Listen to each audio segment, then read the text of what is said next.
姐姐 Hello， ，Hello，你叫咩名啊？我叫吳小弟。你介紹下自己啊。我要介紹自己，我叫吳小弟，我今年26歲，我已經在香港22個月。你喺香港照顧咩人啊？我已經照顧婆婆。哦，照顧婆婆。係啊。咁有冇照顧過小朋友啊？有啊。有啊，好。你識唔識煮飯啊？我識啊。你講下你煮啲乜嘢？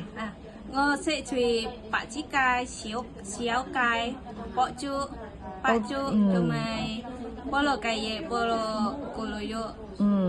僱主教你煮定係你自己學㗎？我自己啊。你自己學啊？係啊。你中唔中意煮嘢食啊？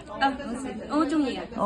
即係如果僱主俾啲 YouTube 你睇住嚟煮，你可以學。可以，係。你使唔使去街市啊？定係你要去街市買餸啊？係啊，我自己係街市。自己去街市買餸。係啊。咁你平時係咪每日都煮飯？係啊，每日都煮飯。即係湊照顧個老人家。係啊。小朋友每日煮飯。係。咁你驚唔驚貓啊狗啊？貓狗都唔驚啊？唔驚。好，唔該晒你先，姐姐。唔該晒。好，拜拜。拜拜。